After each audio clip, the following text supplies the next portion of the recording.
tahun 2020. Di sini saya akan memaparkan tentang pencegahan bencana gempa bumi dan juga cara menanganinya seperti apa untuk memenuhi tugas manajemen keperawatan bencana. Kalau begitu kita mulai saja ya. Yang pertama kita mulai dari pengertian gempa bumi itu sendiri. Gempa bumi adalah gesekan atau pergerakan lempeng-lempeng di bawah permukaan bumi. Ada dua jenis gempa bumi, yaitu yang pertama ada gempa tektonik dan juga gempa vulkanik. Apa sih gempa tektonik? Gempa tektonik adalah pergerakan yang timbul karena gesekan lempeng-lempeng bumi di bawah permukaan bumi. Dan gempa vulkanik adalah gempa yang disebabkan oleh aktivitas gunung Merapi. Dan dampak dari gempa itu sendiri, apabila gempanya besar, bisa menyebabkan gelombang tsunami. Dan juga yang paling umum adalah merusak bangunan dan juga menimbulkan trauma psikis atau mental bagi si korban bencana gempa bumi itu sendiri. Nah, di sini saya akan menjelaskan tentang pencegahan cedera saat gempa bumi. Yang pertama yaitu pastikan rumah atau bangunan menerapkan ketentuan bangunan tahan gempa. Dan yang kedua, ada perabotan harus ditata dengan rapi dan ditempel di dinding agar pada saat gempa tidak berjatuhan. Dan yang ketiga adalah pastikan letak pintu, lift, serta tangga darurat. Ini berlaku untuk di gedung-gedung bertingkat supaya kita tahu saat gempa kita harus keluar kemana. Dan yang keempat ada menyimpan bahan mudah terbakar di tempat yang aman agar tidak terjadi kebakaran pasca gempa. Dan yang kelima ada selalu mematikan air, gas, listrik apabila sedang tidak digunakan untuk menghindari yang tadi kebakaran pasca gempa bumi. Dan yang keenam ada cek kestabilan benda yang tergantung seperti lampu. Ditakutkan pada saat gempa bumi itu akan menimpa orang-orang yang ada di rumah seperti itu. Nah, kita lanjut ke yang berikutnya. Apa sih yang harus kita lakukan pada saat terjadi gempa bumi? Yang pertama adalah jika kalian berada di rumah sederhana yang tidak tahan gempa, lindungi kepala dan segera keluar untuk mencari tempat yang lapang.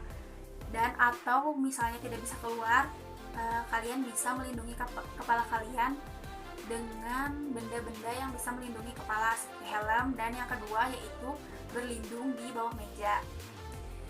Dan yang selanjutnya, bila kalian berada di luar atau tidak sedang berada di bangunan ataupun di rumah, segera cari tempat yang lapang dan hindari bangunan-bangunan bertingkat.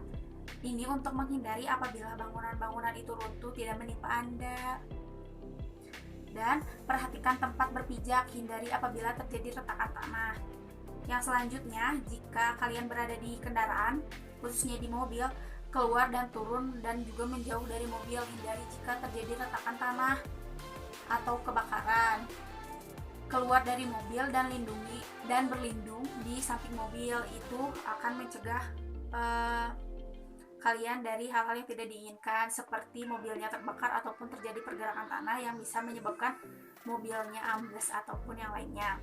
Dan selanjutnya ada jika Anda tinggal berada di pantai, di pesisir pantai terutama, jika ada peringatan tsunami, jauhi pantai menuju tempat yang lebih tinggi.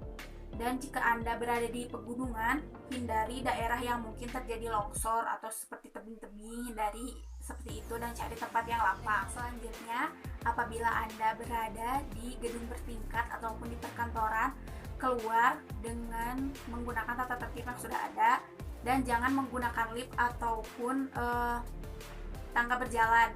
Gunakanlah tangga darurat untuk menghindari hal-hal yang tidak diinginkan dan juga pastikan tidak ada kebocoran gas yang terjadi di gedung tersebut.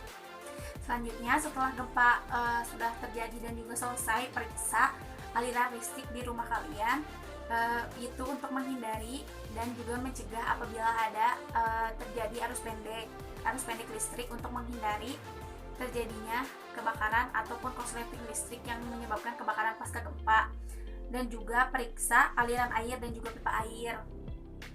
Nah, kalau misalnya sudah beres gempa, kalian menghindari rumah-rumah yang sudah mulai retak-retak akibat gempa, karena ditakutkan akan terjadi gempa susulan dan sewaktu-waktu bangunan itu akan roboh. Dan untuk mengetahui apakah ada gempa susulan atau tidak, kalian bisa mengecek informasinya di media cetak ataupun media elektronik seperti itu. Mungkin sekian dari saya. Terima kasih atas perhatiannya. Wassalamualaikum warahmatullahi wabarakatuh.